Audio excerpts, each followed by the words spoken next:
ગુજરાત 18 લાઈવમાં આપનું સ્વાગત છે। આગામી 7મી મેના રોજ લોકસભા ચૂંટણી યોજાવા જઈ રહી હોય ત્યારે દરેક પક્ષ મતદારોને રીઝવવામાં લાગી ગયા હોય ત્યારે ડભોઈ ખાતે 21 છોટાઉદેપુર લોકસભાના કોંગ્રેસ ઉમેદવાર 16મીએ ઉમેદવારી નોંધાવવાના હોય નોંધણી દેવા માટે ડભોઈ આવી પહોંચ્યા હતા। દિવસ દરમિયાન કાયાવરણ, કુંઢેલા અને ડભોઈ નગરમાં કાર્યકરો સાથે બેઠક યોજી આ પ્રસંગે પૂર્વ ધારાસભ્ય અને કોંગ્રેસ કમિટી મેમ્બર સિદ્ધાર્થભાઈ પટેલ ખાસ હાજર રહ્યા હતા।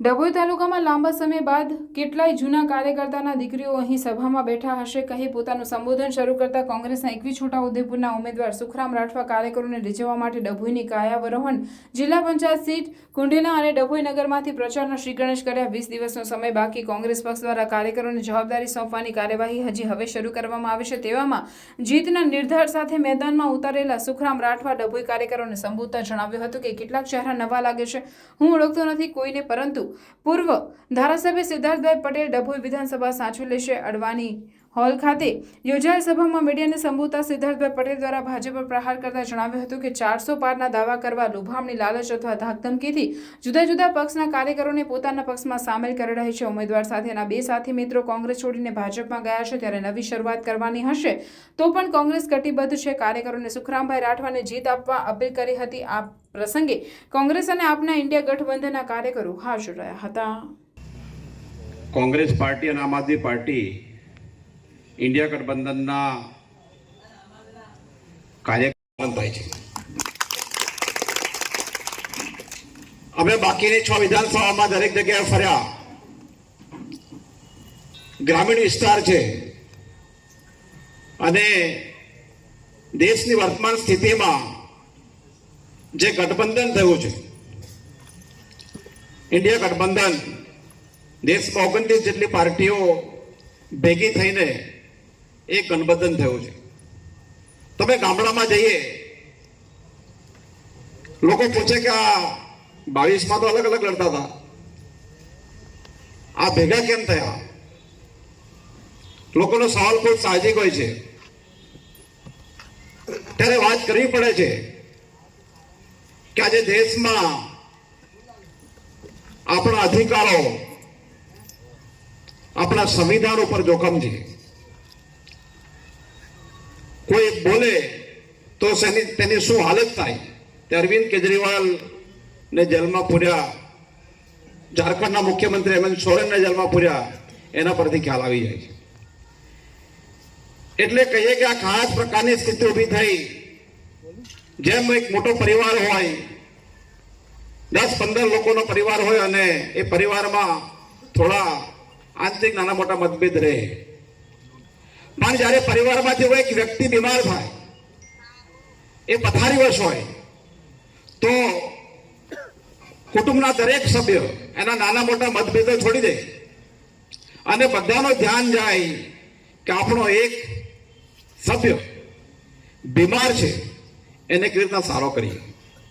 કોઈ પંજો, વોટ ફોર પંજો, જરા જોરથી, વોટ ફોર પંજો, વોટ ફોર પંજો। બીજું સૂત્ર બોલાવો છું, હું કહીશ લડે, જરાક જોરથી ને। આ ભાજપ વાળા કોઈને મોકલતા હોય છે કે આ સાહેબ બોલે તો લોકો સાંભળે, પણ હુકારો કેટલા ભરે છે ખાસ દેખ। લડેંગે લડેંગે। છોટા ઉદેપુર મત વિસ્તારના ઉમેદવાર ફોર્મ ભરતા અગાઉ ડભોઈની મુલાકાત કરવા માગતા હતા। એના ભાગરૂપે આજે કારવણ ખાતે, કુંઢેલા ખાતે અને ડભોઈ શહેરમાં એમ 3 મિટિંગોનું આયોજન થયું। ત્રણેય જગ્યાએ ખૂબ મોટા પ્રમાણમાં કાર્યકર્તા અને આગેવાન મિત્રો ઉપસ્થિત રહ્યા।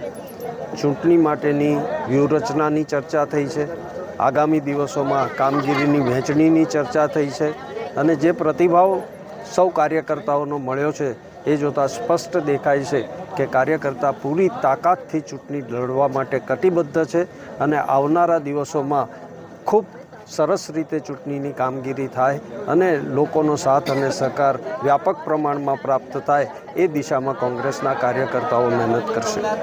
જે રીતે સાહેબ આપણે વાત કરી કે ઉમેદવાર સાથેના 2 સાથી મિત્રો કોંગ્રેસ છોડીને જતા રહ્યા, ઘણા કોંગ્રેસના કાર્યકર્તાઓ ભાજપમાં જોડાયા છે, શું કહેશો?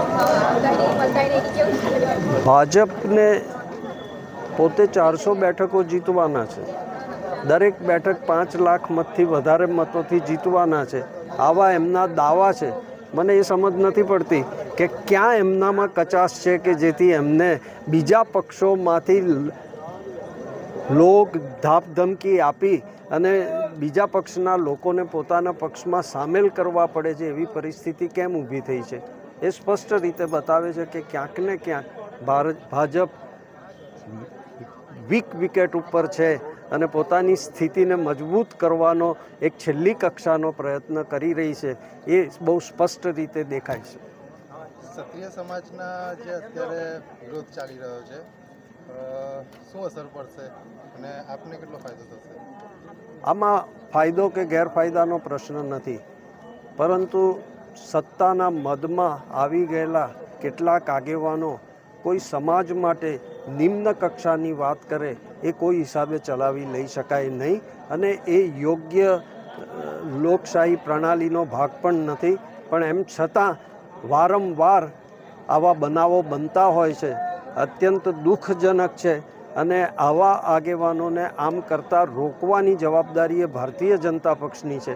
પણ એમ છતાંય વ્યાપક વિરોધ થયો હોવા છતાં પણ એ પગલાં લઈ શકતા નથી. એ પરિસ્થિતિમાં આજે મુકાઈ ગયા છે.